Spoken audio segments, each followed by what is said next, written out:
Meus irmãos, é uma alegria estar aqui nessa noite. Eu digo que sempre que o cristão, quando ele cumprimenta, ele já abençoa. Ele fala a graça e a paz do Senhor Jesus. A graça é um favor imerecido. A paz que excede todo entendimento humano. Não é um oi, não é um boa tarde, não é um boa noite. É a graça e a paz do Senhor Jesus. Fala, até quando a gente cumprimenta, a gente já está abençoando. Mas eu estou muito feliz de estar aqui. Meu nome é Valdecir. Sou conhecido como pastor Vavá, eu tenho 48 anos, eu sei que não parece, mas eu tenho 48 anos, sou casado, apaixonado, eu amo minha esposa muito mais hoje do que quando eu a conheci, porque o amor de Deus, ele é crescente, ele não é decrescente.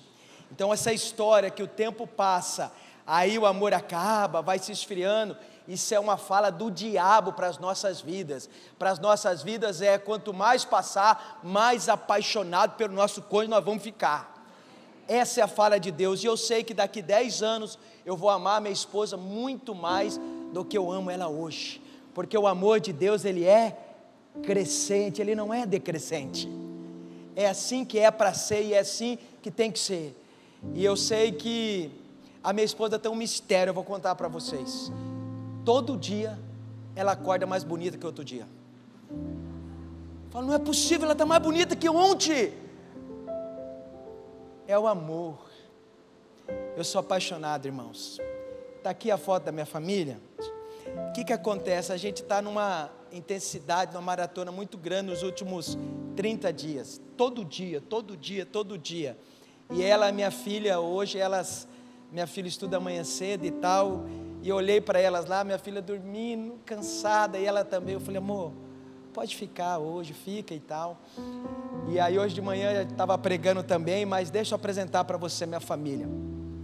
Eu ali abraçado, a minha esposa, o que está com a foto, camisa preta, meu filho, o adorador Eduardo, empreendedor, a de azul é minha filha, e a de casaquinho é minha nora. Deixa eu contar a história da minha família. E se eu estou aqui hoje, eu sou pastor há 16 anos, e se eu estou aqui hoje, é porque a minha esposa resolveu lutar pela minha vida. Ela me perdoou da traição, ela me perdoou pelas coisas que eu fiz, ela resolveu orar, chorar por mim, pagar um preço pela minha vida. E se hoje eu estou na presença de Deus, é graças ao nosso Senhor Jesus Cristo, mas também porque a minha esposa resolveu pagar um preço pela minha vida. Se hoje eu tenho uma família abençoada, eu estou na presença de Deus, toda a honra, toda a glória ao Senhor Jesus, mas também eu quero honrar minha esposa, mesmo ela não estando aqui hoje. E se eu dou a glória para o Senhor, mas você pode dar uma salva de palmas para minha esposa, em nome de Jesus.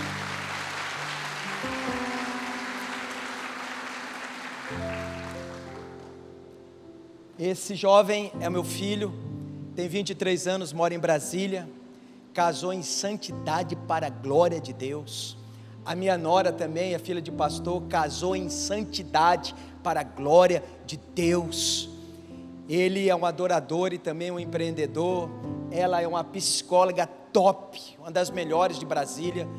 Ela ganhou a laurea acadêmica de todos os alunos das duas faculdades lá. Ela foi eleita pelos professores a melhor aluna, e ela é uma psicóloga de excelência, e eu sou um sogro babão, porque eu não perdi um filho, eu ganhei uma filha, e daqui uns dias eu vou ganhar um filho, daqui uns tempos, bem longe, eu vou ganhar um filho, porque é assim que a gente tem que olhar, não é verdade?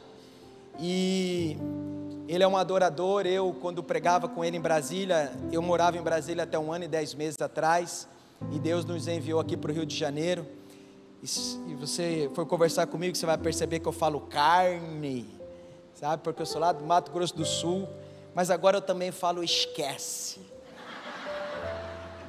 Antigamente eu escutava as pessoas me chamando, ô pastor, hoje eu escuto as pessoas me chamando, ô pastor. Bonito, né? Sou carioca, esquece, mano. Vou contar um negócio para você. Cheguei aqui no Rio, e aí falei para o irmão, mas o pastor Léo é o nosso pastor presidente ali da Belém Church na Barra.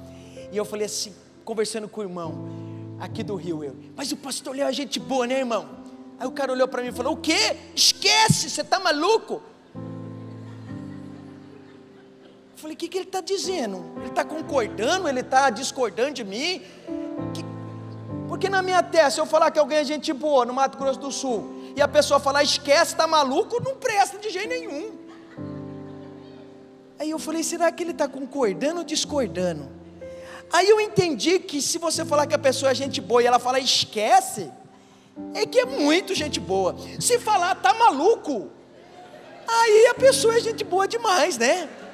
Aí assim, então eu estou aprendendo um pouco dessa terra abençoada, chamada Rio de Janeiro, não é, irmãos?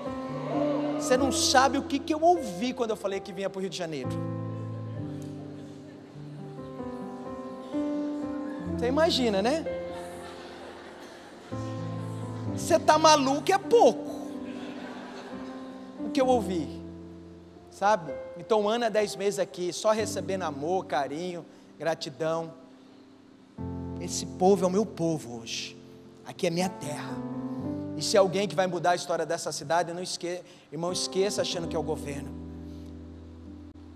Se é alguém que vai mudar a história dessa cidade, é eu e você, é a igreja do Senhor Jesus.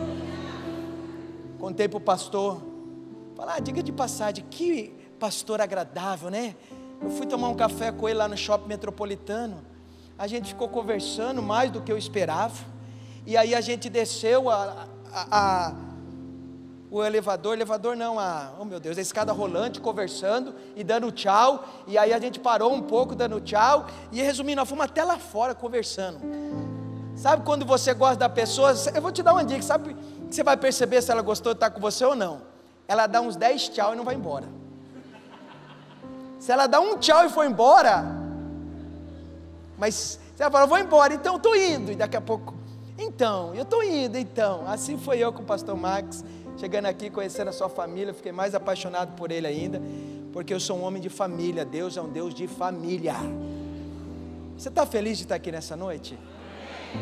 Então faz uma cara de cristão feliz para quem está do seu lado, em nome de Jesus. Faz uma cara de cristão feliz aí, em nome de Jesus. Irmãos, a alegria do Senhor é a nossa. O reino de Deus não é bebida nem comida, mas justiça, paz e alegria no Espírito Santo. Gálatas 5:22 vai dizer que um dos gomos do fruto do Espírito é a alegria. Então seja alegre. Seja alegre. Ah, pastor, você não sabe o momento que eu estou passando. Irmãos, a gente pode passar os momentos, e aquela palavra que fala que o choro dura uma noite, a alegria vem pela manhã. Talvez você chora mais de uma noite, você vai ficar confuso com esse texto. Quer dizer que é um tempo, irmãos.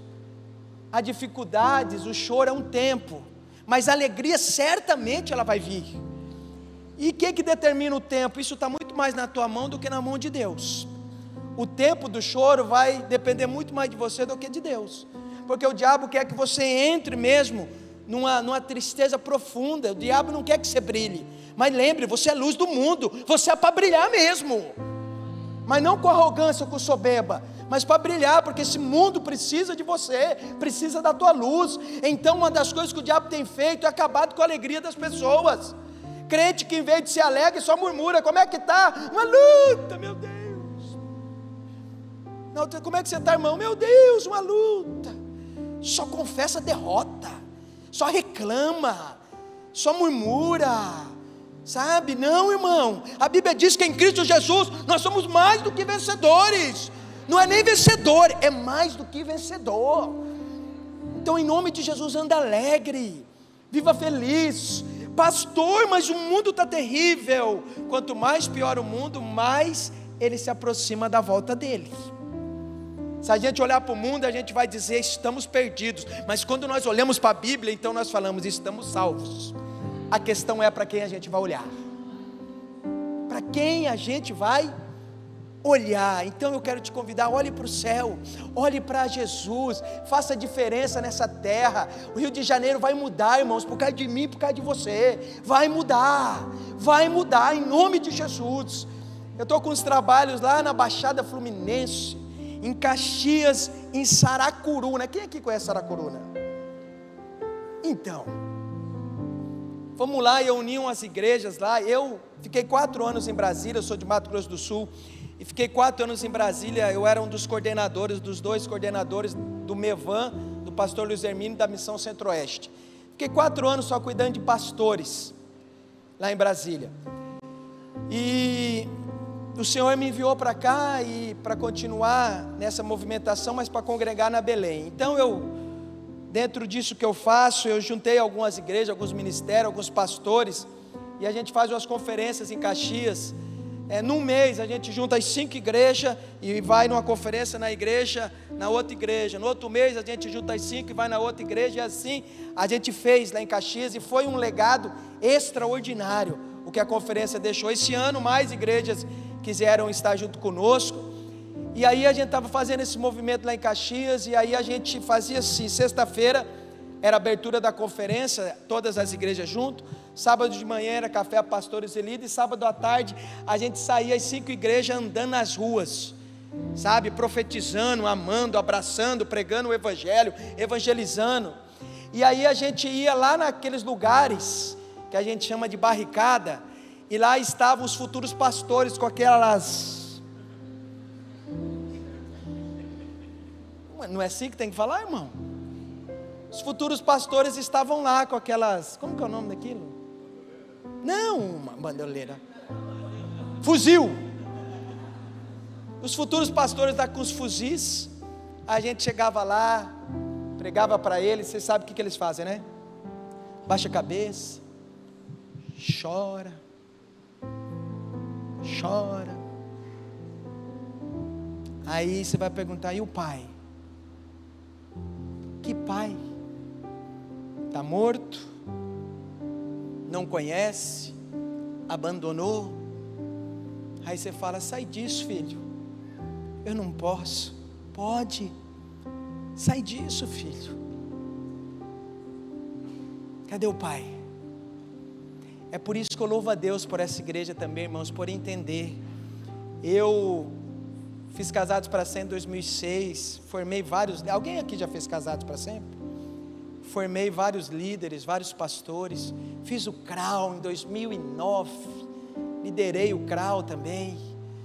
Todos esses cursos que vêm para nos potencializar, para nos empoderar, para que a gente venha ser um libertador. Eu louvo a Deus por isso, porque a ausência da paternidade é um estrago terrível, terrível na vida de uma criança, de um jovem. E tem muitos filhos órfãos de pais vivos. É muito triste dizer isso. Órfãos de pais vivos. E aí a gente chegava até eles: não tem pai. Você pode perceber, essas pessoas que não sabem o que são, elas não sabem o que elas são, se são homens, se são mulheres, se é animal ou não é, porque agora tem isso também, né? Tem gente que se acha um animal, aí de você falar para ele que ele não é. Então tudo isso é uma confusão, a identidade da pessoa, ela tem uma confusão na identidade dela, e você vai conversar e pergunta: e seu pai? Pergunta. E seu pai? Cadê o pai? A ausência da paternidade é um estrago quase que irreparável. Um dia uma feminista falou assim para mim: eu sou o pai e a mãe dos meus filhos. Eu falei: olha, minha irmã, você é uma excelente mãe, você é uma mãe abençoada, mas você não é pai das suas filhas. Eu sou a mãe e o pai. Eu falei: deixa eu falar para você de novo. Você é uma mãe incrível, eu te admiro. E ela era mesmo, mas você não é o pai. Tá bom, ela falou aquilo. Passado um tempo, a menina se formou e o pai não foi na formatura. A menina ficou arrasada. Aí ela veio falar para mim: a minha filha está arrasada. O que aconteceu? O fulano, o pai, não foi na formatura dela. E eu não posso fazer nada, né? Porque eu não sou o pai. Me deu vontade de falar, mas eu não falei. Então, eu glorifico a Deus por este culto da família. Nós vamos falar algumas coisas aqui hoje, que você abre seu coração, que você deixa Deus falar com você, que você realmente saia daqui como pai de destino, como mães que cuidam, igual Maria, igual José. Presta atenção que quando foi para gerar, Deus falou com Maria. Quando foi para proteger, Ele falou com José. Quando foi para gerar, Ele mandou o anjo para falar com Maria. Quando foi para proteger, Ele mandou o anjo para falar com José. Olha só como que as coisas funcionam no reino de Deus. Então, essa minha família, meu filho casou em santidade, minha nora em santidade, ele é um adorador. E a Sarinha é uma profetisa. Ela desde os 4 anos de idade, ela profetiza. Com 4 anos de idade ela falou para a coordenadora: tem um neném na sua barriga. A coordenadora disse: Sarinha, você é uma profeta. Foi fazer o exame, depois de uns 15 dias voltou e falou: Sarinha, eu tenho um neném na minha barriga, é verdade. A Sarinha falou: eu sei, e é uma menina. Resumo, essa criança hoje chama-se Sara, em homenagem a Sara, que viu e profetizou na barriga dela. Aí depois disso a Sarinha continuou, profetizando sobre mulheres que não podiam engravidar. E eu tenho para te falar que são muitas mulheres de vários lugares do Brasil que engravidaram com a profecia da Sara. Agora mesmo nós fomos pregar no Rio Grande do Sul, e o pastor veio de lá contando que a mulher que a Sara tinha orado engravidou, para a glória de Deus. Mas sabe o que eu acho mais lindo da Sara? Que a Sara, ela se arrepende dos seus pecados. A Sara, quando ela erra, ela vem correndo contar para a best friend dela, para a mãe dela. E aí a best friend, a mãe dela, abraça ela e fala: filha, você não é isso, você vai vencer isso, depois nós vamos contar para o papai. Lá em casa nós não valorizamos o pecado, mas nós valorizamos a confissão. Que as nossas casas sejam um ambiente mais seguro, aonde todo mundo pode contar tudo sem ser julgado. Se a nossa casa não for um ambiente seguro, aonde nossos filhos vão poder contar as coisas, eles vão contar para alguém. Então é melhor que eles contem na nossa casa. É melhor que na nossa casa, na nossa mesa, as pessoas tenham liberdade para dizer: eu pequei, para dizer: eu errei, para dizer: hoje fiz uma coisa que eu não deveria fazer. E toda a família ir lá, e abraçar aquela pessoa e dizer: você não é isso, você vai vencer isso que está te atrapalhando, você vai. E que toda a família se una em favor daquele problema que a pessoa colocou na mesa. Mas muitas das vezes a nossa casa não é esse ambiente. Sabe por que não é esse ambiente? Porque nós fomos ensinados que quando uma pessoa, principalmente os da casa, conta algum pecado, na hora a gente já tem que disciplinar e falar um monte de coisa. Não é. Um reino do céu não é assim. Eu vou te mostrar agora. No reino do céu, primeiro se acolhe, depois se disciplina. Jesus, quando levam até ele a mulher adúltera, ele fala: quem não tem pecado, atira a primeira pedra. O que eles fizeram? Largaram as pedras e sumiram. Jesus acolheu aquela mulher. E depois, o que ele falou? Vai o quê? Depois vem a instrução. Quando Jesus vai para a casa de Zaqueu, você não vê no texto Jesus repreendendo Zaqueu. Você não vê no texto. Pode procurar. Jesus acolhe Zaqueu. Zaqueu está numa árvore. Ele era mais ou menos da minha altura, imagina os estudiosos, baixinho. E aí ele sobe na árvore para ver Jesus passar. Jesus vê ele, aquele esforço dele. E aí Jesus fala: hoje eu vou na tua casa à noite. Cara, esse aqui é um pecador, cobrador de imposto, que talvez roubou, fez algumas coisas. O cobrador de imposto não era bem visto. Mas Zaqueu acolhe, Jesus acolhe Zaqueu. E aí Jesus vai para cá de Zaqueu, e você não vê no texto Jesus repreendendo Zaqueu, mas o próprio Zaqueu vai até Jesus e falou: se eu roubei, se eu furtei, eu vou devolver 4 vezes mais. Você quer saber de uma coisa, irmão? Tem pessoas da nossa casa, da nossa família, às vezes filho, amigo, que só de você acolher, talvez você não vai precisar nem repreender, porque o amor constrange. O amor ainda é o caminho mais excelente. Pastor, você não está falando que eu não tenho que disciplinar? Não, é necessário a disciplina, está na Bíblia, mas você primeiro precisa acolher. A família nunca foi tão atacada como nos dias atuais. Eu tenho 48 anos de idade, eu nunca vi a família ser tão atacada como nos dias atuais. É muito ataque, irmão. É muito ataque sobre os nossos filhos. Antigamente eu ia jogar futebol, soltar pipa, minha mãe se preocupava se eu ia chegar ralado em casa. Hoje a gente perde os filhos dentro de casa por causa disso aqui, ó. Hoje a gente perde os filhos dentro de casa por causa disso aqui. Então eu louvo a Deus por cultos igual a esse. Eu louvo a Deus pelos cursos de casais, pelos cursos de família, por um homem ao máximo, por uma mulher única. Eu louvo a Deus pelas pessoas que se dispõem a treinar essas pessoas. Eu louvo a Deus por as igrejas que entendem que isso é prioridade, porque é um casal forte, é uma família forte, é uma igreja forte, é uma sociedade forte. Agora, se o casal não é forte, a família vai ser fraca, a igreja vai ser fraca e a sociedade posteriormente vai ser fraca. Tudo começa pelo casal. A família começa por aonde? Pelo casal. Então Gênesis 1 versículo 27 diz assim. Você coloque para nós, por favor. Te amamos, Jesus. Nós amamos o Senhor, Jesus. O Senhor é tudo para nós. Nós estamos aqui por causa do Senhor. Pelo Senhor e para o Senhor são todas as coisas. Nossa vida é tua, Jesus. Nossa família é tua, Jesus. Nós te amamos tanto, tanto, Jesus Cristo. Louvado seja o teu nome, Jesus. Louvado seja o teu nome, Jesus. Louvado seja o teu nome, Jesus. Nós não queremos tratar o Senhor como se o Senhor não estivesse, porque o Senhor prometeu que onde dois ou mais estivesse, o Senhor estaria. E se o Senhor prometeu, o Senhor cumpre. E nós sabemos que o Senhor está aqui. Nós não queremos negligenciar a sua presença, Jesus. Te adoramos, Pai. Você ama Jesus, irmão? Quem aqui ama Jesus? Eu também amo Jesus. Jesus. Gênesis 1 versículo 27. Assim Deus criou o ser humano, a sua imagem. A imagem de Deus o criou. Homem e mulher os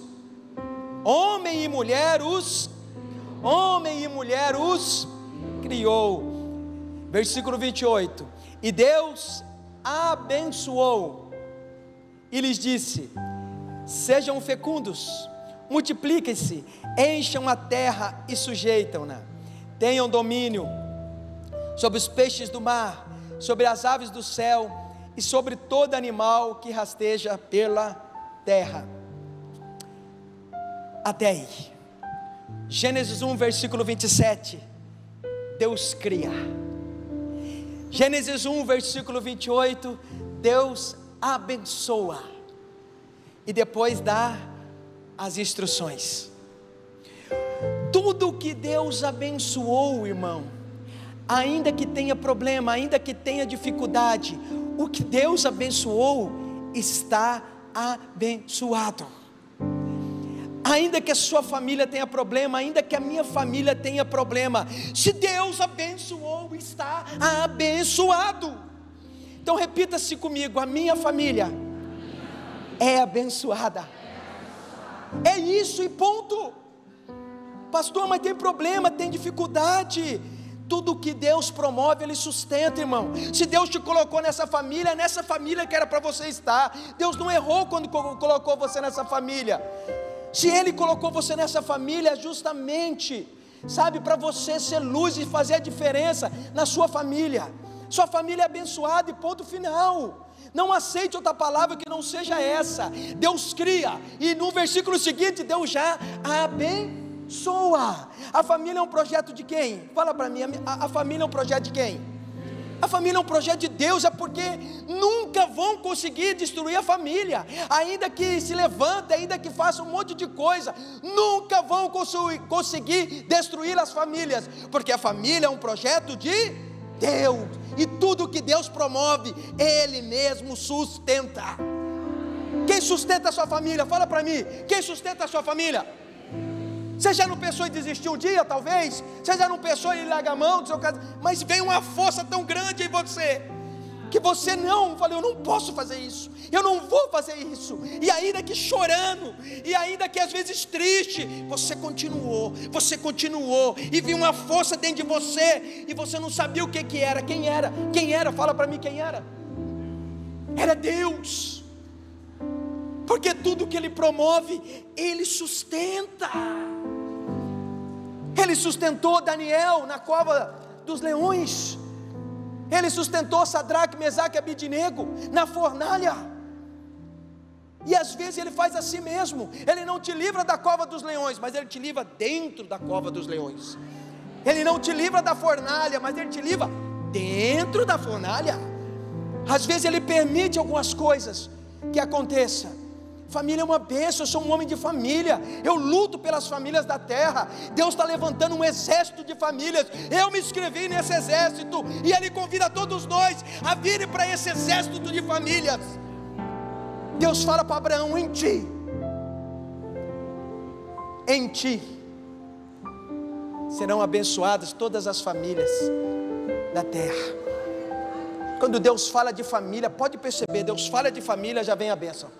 Deus fala de família, já vem a bênção. Deus fala de família, já vem a bênção. Pastor, mas é difícil.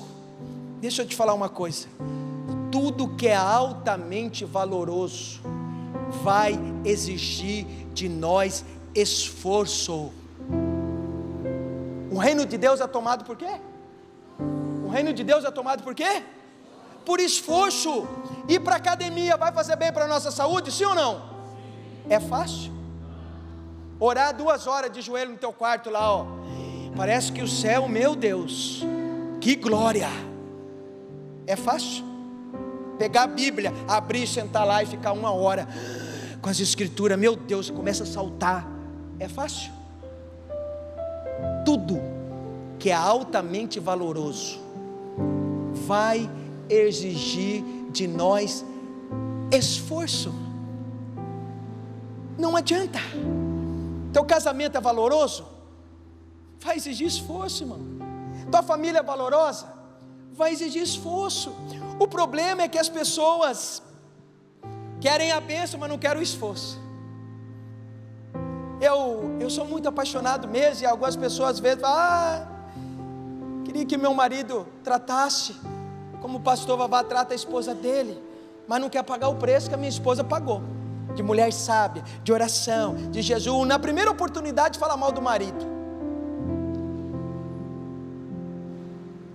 Existe um preço a ser pago, existe um esforço, existe uma renúncia.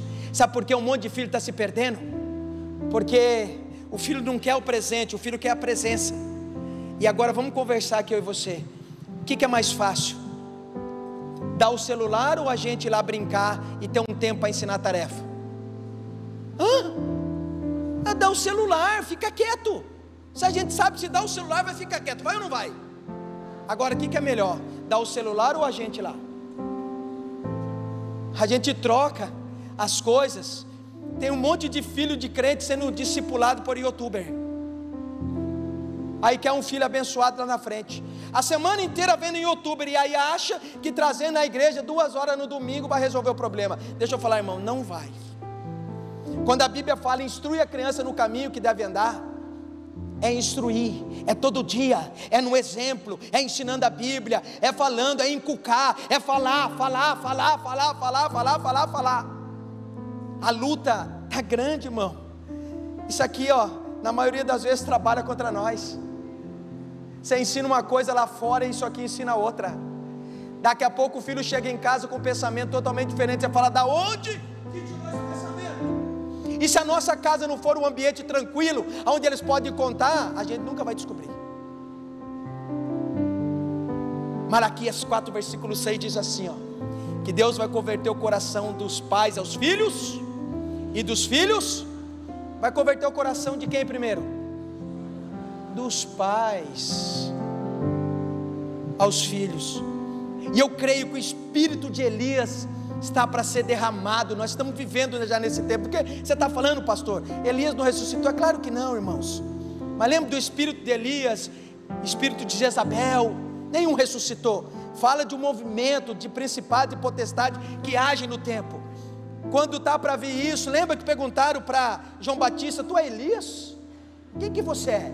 Porque Deus estava anunciando que alguma coisa grande ia acontecer, sabe? Eu creio que um grande avivamento está para acontecer, e por isso esse movimento todo. Então é o tempo de você ganhar o coração do seu cônjuge, ganhar o coração do seu familiar, ganhar o coração, descobrir caminhos para que você possa acessar o coração do seu cônjuge. E eu vou dizer uma coisa aqui para os casais, que eu aprendi: vá para a mesa desarmado.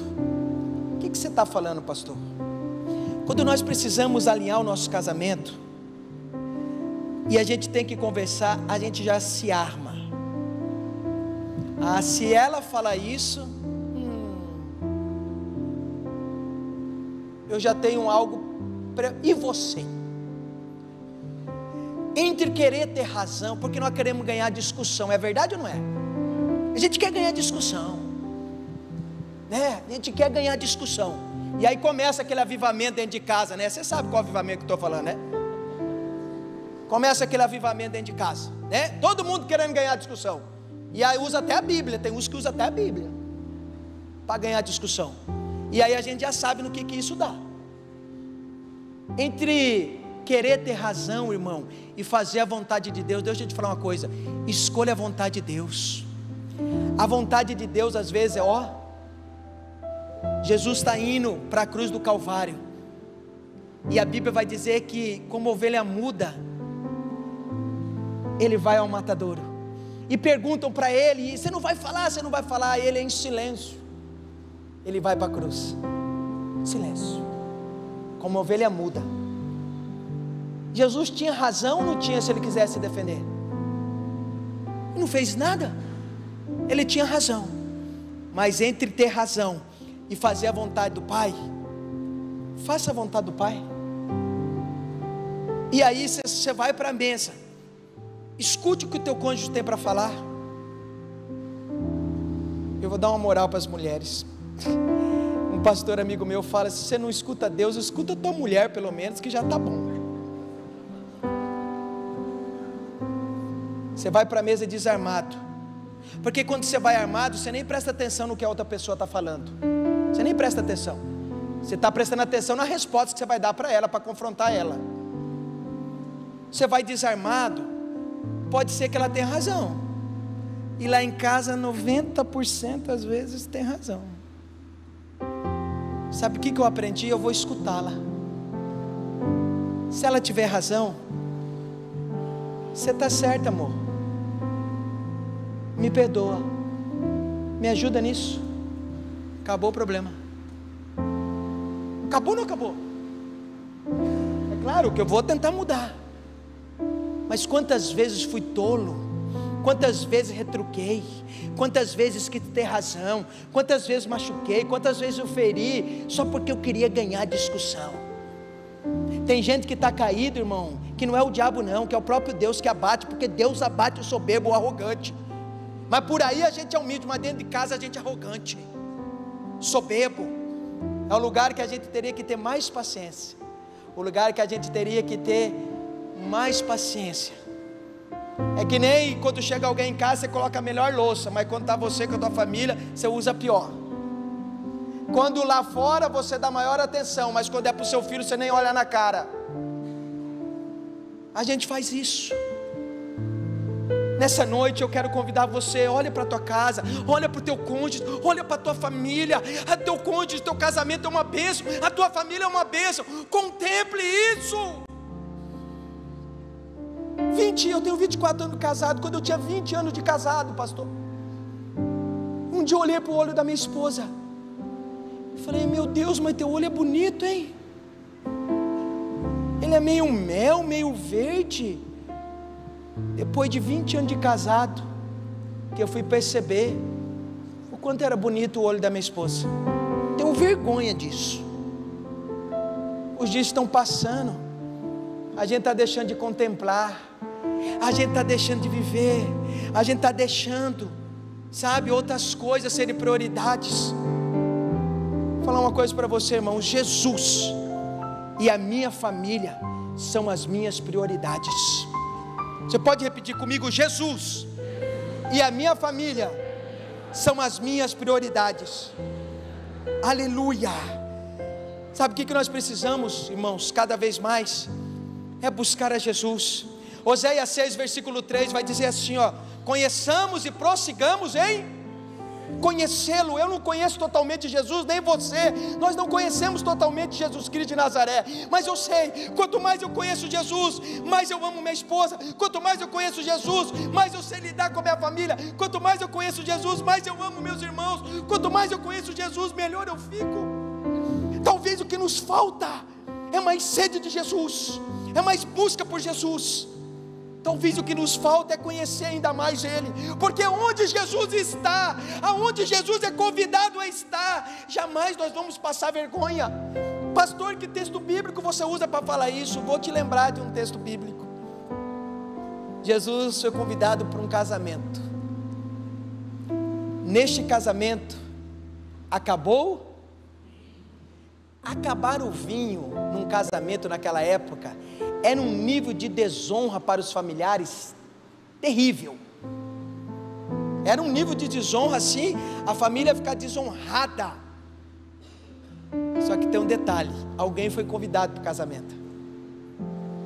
O Nazareno, o Jesus de Nazaré. E ele estava lá, e ele sabia que aquela família ia ser desonrada.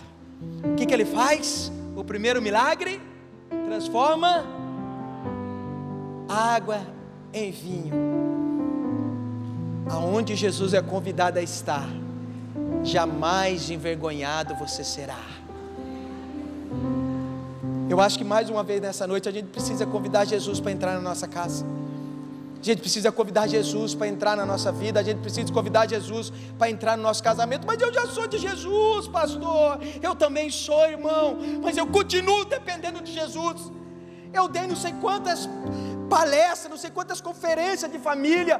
Eu não sei quantas vezes eu li a Bíblia, não sei quantas vezes eu dei o Casados para Sempre. Mas eu continuo de joelho falando: Jesus, eu preciso do Senhor. Eu preciso do Senhor. Porque todo o conhecimento que eu tive, se o Senhor não me ajudar, eu não consigo. Eu não consigo. Eu ainda continuo dependente de Jesus. Depois de ter dado, sei lá, 50 casados, lido a Bíblia não sei quantas vezes, eu ainda continuo dependente de Jesus. Se o Senhor não me ajudar, eu não consigo. Eu quero conhecer mais o Senhor. Eu preciso ser um marido melhor. Eu preciso ser um pai melhor. Eu preciso, Jesus, eu continuo precisando do Senhor. Sabe, irmãos, tem uma geração aí órfão de pais vivos, e eu estou vendo Deus levantando outros homens para suprir a carência desses órfãos. E sabe qual que é a verdadeira religião que Tiago vai dizer? Da do órfão e da viúva. Sabe o que nós estamos fazendo em Saracuruna, que eu não terminei de contar? Aí tem um projeto lá, uma igreja lá, os pastores, eu cuido lá desses pastores, eles pegam as crianças e vão, depois da escola, vão para lá. E lá eles dão comida, lá eles evangelizam, lá eles geram um sonho naquelas crianças. Qual que é o sentido? Aquelas crianças ficam vendo aqueles futuros pastores com aqueles fuzil, e o destino delas logo ali vai ser o quê?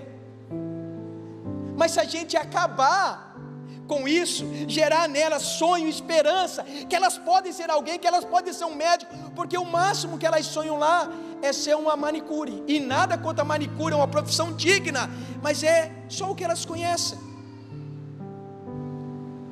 E aí nós estamos trabalhando lá para mudar a mentalidade das crianças, e daqui a pouco lá mais não vai ter sucessor para esses futuros pastores de fuzil, porque a mentalidade daquelas crianças mudou. Elas não vão querer mais aquilo, agora elas vão querer outras coisas, porque a igreja está apresentando outras coisas para elas.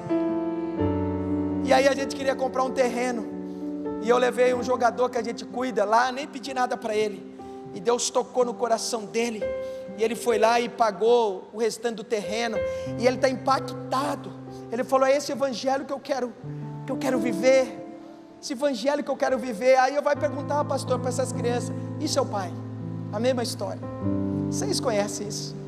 Está onde? Se a gente não fazer nada por essas crianças, amanhã elas estão no semáforo, vocês sabem fazendo o que, né? Vocês sabem o que elas vão estar fazendo amanhã no semáforo. Quem pode mudar essa realidade? Quem pode mudar essa realidade? Você acha que é o governo? Você acha que o governo está interessado em mudar essa realidade? Quem pode mudar isso é a igreja do Senhor. É eu e você. É eu e você, é a igreja do Senhor.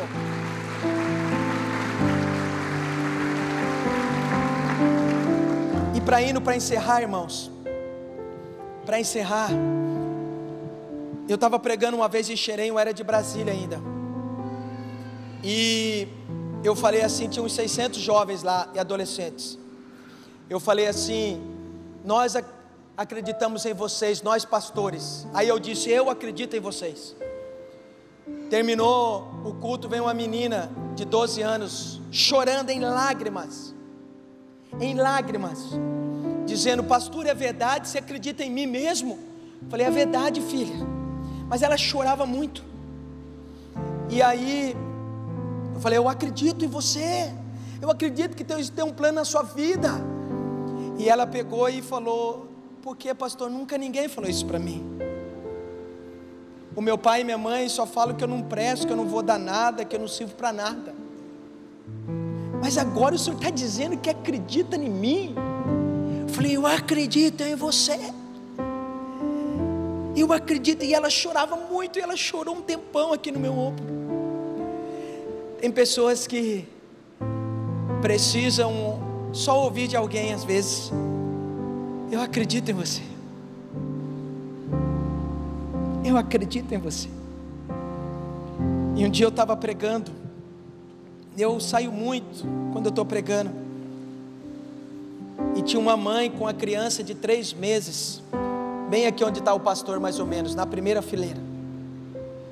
E aí o Espírito Santo falou: vai lá e profetiza na vida da bebê. E eu desci do altar, obedeci ao Senhor e vim profetizar. A bebê estava no colo da mãe, olhando assim para mim. E aí eu vim na bebê e profetizei na vida dela. O Senhor te escolheu, o Senhor te chamou, e fui profetizando na vida dela. E ela olhando para mim, 3 meses. O nome dela é Cecília. E deu uns 3 minutos que eu estava profetizando, ela começou a chorar. Aí eu falei para a mãe dela: eu posso pegar ela? Eu peguei ela, coloquei ela no colo, e eu comecei a andar pela igreja. A glória de Deus inundou a igreja.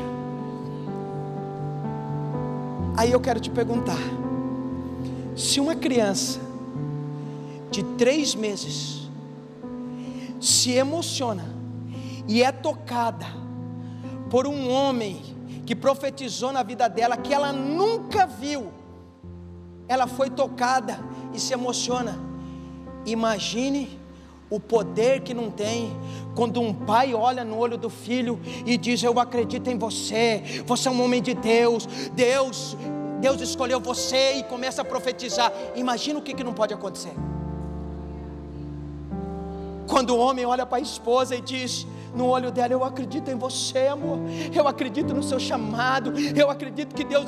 Imagina o que não pode acontecer quando a esposa olha para o marido e fala: olha, eu acredito em você, você tem um chamado, você é escolhido. Imagina o que isso não pode acontecer.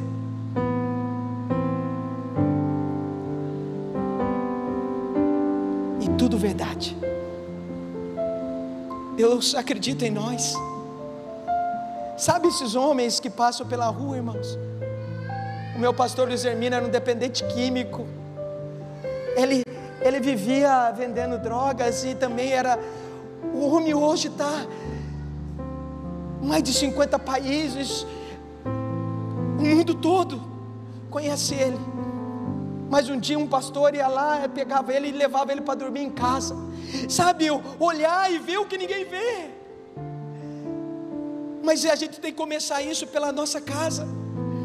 Você já disse algum dia para o teu cônjuge: falei: eu acredito em você, meu amor, eu acredito em você, eu acredito no seu chamado, eu acredito. Irmão, tem gente que eu já acreditei por elas, pastor. Elas mesmas não acreditavam. Quantas famílias, sabe, quantos casamentos as pessoas não acreditavam. Quem aqui trabalha com família? Casados, alguma coisa assim. Quem aqui já deu casados, trabalha com família? Aqui, ó. Quantas famílias a gente foi que eles não acreditavam mais? que nós acreditamos por eles. Foi ou não foi? O que aconteceu? Restauraram. Sabe, tem gente que a gente vai acreditar por elas. Sabe, irmãos, para encerrar, Moisés vai até Faraó. Faraó nesse momento simboliza Satanás. E aconteceu tudo aquilo, lembra? As pragas no Egito, toda aquela coisa. E aí, Faraó está meio que cedendo, mas Deus endurecia o coração de Faraó. E aí ele já viu que não dava para lutar contra o Deus de Moisés, não tinha como vencer o Deus de Moisés. Aí Faraó quis negociar com Moisés. Faraó diz assim: olha, vão adorar o Deus de vocês, mas adora aqui mesmo no Egito, não precisa sair do Egito. Moisés fala: não, Faraó, de jeito nenhum, vai ser do jeito que Deus falou. E aí depois de outra situação, Faraó já não aguenta mais com Deus de Moisés. E aí ele fala: vão vocês os homens, mas deixe as mulheres, as crianças e os animais. Aí Moisés, cheio de intrepidez e cheio de Deus, fala: olha, Faraó, nem uma unha do povo de Deus vai ficar para trás. Sabe o que eu quero dizer com isso, meus irmãos? Não negocie com o diabo. Sabe aquela pessoa que você ora, que você luta, e que o diabo já falou para você: não adianta mais você orar? Faz quanto tempo que você ora? Sabe aquela pessoa que você olha da tua família e parece que não tem mais jeito, e o diabo quer colocar no seu coração que ela não tem jeito, e você talvez até desistiu de orar, talvez até desistiu de chamar ela para a igreja? Não negocie com o diabo. Você tem que se levantar e dizer: Satanás, você veio querer incomodar uma família errada, porque na minha família, nenhum dos meus vai ficar para trás. Nenhum dos meus vai ficar para trás. Nenhum dos meus vai ficar para trás. Nenhum dos meus vai ficar para trás. Nenhum dos meus vai ficar para trás. Eu não negocio com o diabo. Ele não manda na minha família, ele não manda na minha vida, ele não manda. A última palavra na minha casa e na minha família, ela é do Deus Altíssimo Todo-Poderoso. Eu não negocio com o diabo. Ele vem para incomodar, vem, é verdade, ele vem para incomodar, mas o meu Deus não está num ringue, que o diabo dá um soco, Jesus dá outro soco. Não.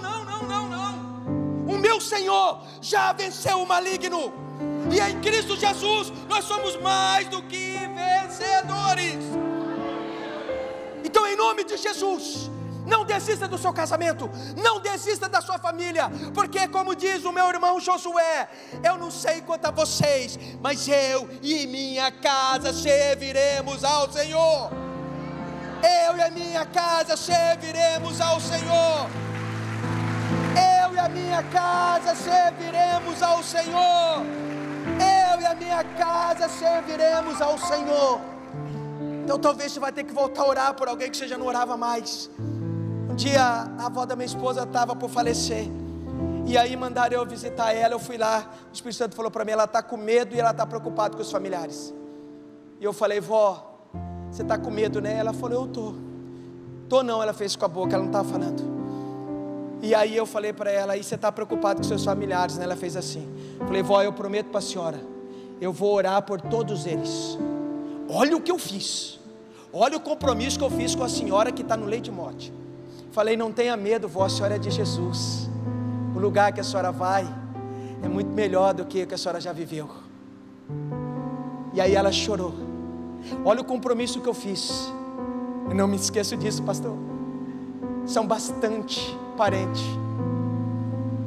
Eu oro por eles, porque eu fiz esse compromisso. Saí 5 minutos que eu saí do hospital, lá ligaram de novo no celular, ela faleceu. Olha o compromisso que eu assumi. Mas também é glorioso quando a gente vai ouvindo: fulano se converteu, ciclano se converteu. Aquele lá se converteu. Deixa eu dizer uma coisa para você: Jesus ainda continua sendo suficiente para nossa família. Jesus ainda é suficiente. Então eu quero declarar: nossas casas serão casas de milagres, casas de paz, casa em que o Senhor Jesus vai ter prazer em estar. As nossas famílias são abençoadas. Repita-se comigo mais uma vez: Jesus e a minha família são as minhas prioridades. Repita-se comigo: eu amo Jesus, eu amo minha família, em nome de Jesus. Agora você que nós estamos em família aqui, você que é casado e está aqui, e se está com o seu filho, ou se está com mais alguém, eu vou pedir para você fazer algo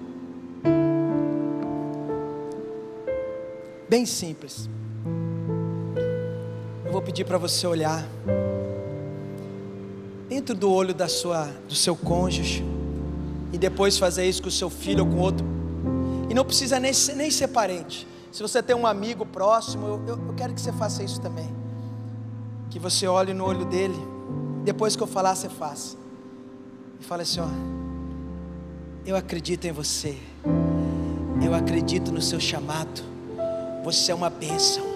Você pode fazer isso. Fica de pé em nome de Jesus, nós já vamos orar. Fica de pé em nome de Jesus. Fica de pé em nome de Jesus.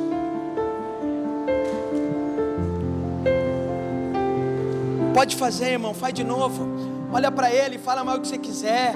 Fala assim: eu acredito em você, eu acredito no seu chamado, você é uma bênção na minha vida. Sabe, e se você conhece outro irmão aí, pode andar, vai e fala para outro irmão, vai e fala para outra irmã. Fala: eu acredito em você, eu acredito no seu chamado. Acredito em você, meu irmão, acredito no seu chamado, você é bênção. Em nome de Jesus. Sabe, faça isso com o seu filho. Eu sei que seu filho não está aqui agora, mas faça isso com o seu filho, em nome de Jesus Cristo. Fala: eu acredito em você, eu acredito no seu chamado, minha família é uma bênção, em nome de Jesus. Aleluia, glória a Deus. E para encerrar, irmãos, um dia eu fui abrir uma conta num banco que eu precisava abrir, e aí eu não conhecia a gerente, e a gerente pegou e perguntou: você é casado? Ah, irmão, pergunta isso para mim, para você ver. Sou casado, apaixonado, minha mulher é uma bênção, minha mulher lutou pela minha casa, pela minha família, sou muito bem casado. A gerente começou a chorar dentro do banco.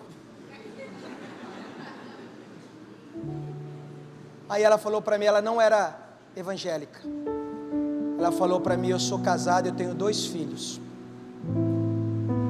Hoje eu saí de casa e pedi uma direção para Deus, disposta a me separar. E agora Deus falou comigo, em lágrimas: eu não vou desistir do meu casamento. Agora eu quero te fazer uma pergunta. E se ela perguntasse para mim: você é casado? E eu falasse: é, né? Fazer o quê? É fácil. Já pensou se eu falasse isso? Só que a boca fala. Quando pergunta para vocês que se você é casado, o que você responde? O que você fala? Quando teus filhos olham para você em casa, o que eles veem? Outra vez uma médica, estava de máscara ainda, ela pegou, fomos lá no consultório, ela começou a contar toda a vida dela para nós. E aí ela falou: meu marido me traiu, ela era médica, ele me traiu, e ele não quer a mulher que traiu, mas ela é uma bruxa, eu não sei o que ela fez para ele. Ele fala: eu não quero ela, mas eu não sei o que acontece. E aí a médica falou para nós, 2 horas, falou: eu não sei porque eu estou falando isso para vocês, eu nem conheço vocês, não sei porque eu estou contando minha vida para vocês. Aí você já sabe o que nós falamos para ela, né? Você já sabe. Aí ela pegou e disse, porque as pessoas aí fora falam para mim, você é médica, você é rica, você é bem sucedida, abandona isso. E ela falou, mas eu não quero acabar com o meu casamento. A filhinha dela de 13 anos já estava dando problema emocionais, psicológicos. E aí nós pregamos para ela e contamos nosso testemunho lá no consultório médico. E ela chorou, e foi uma bênção, e nós falamos, vamos orar por você, e oramos mesmo. 40 dias depois, nós voltamos lá, para consulta de novo. Ela falou, eu preciso contar algo para vocês. Falei, conta. Era quinta-feira, ela falou, neste domingo, lá na igreja, eu, o meu esposo e a minha filha, vamos nos batizar.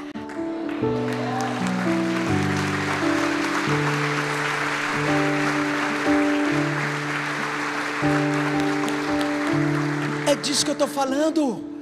Brilha, fala, transmite esse amor que você tem por Deus, pela tua família, pelo teu cônjuge. Essa sociedade precisa ouvir de nós. Não se intimide, pega da mão do seu cônjuge, sabe? Anda com a mãozinha dele. Seus filhos precisam ver, a sociedade precisa ver, o mundo precisa ver. Só que o diabo quer nos intimidar, quer que a gente fique tímido. Não, Deus está levantando um exército de famílias, e hoje nós estamos alistados nesse exército, para fazer a diferença nessa terra. Então nada vai prosperar de conta a nossa família, porque a nossa família é uma bênção. E mais uma vez, como disse o nosso irmão Josué, não sei quanto aos outros, eu e minha casa, nós serviremos ao Senhor. Vamos repetir de novo, eu e a minha casa serviremos ao Senhor. Repita-se comigo, nenhum dos meus vai ficar para trás. Aleluia, glória a Deus.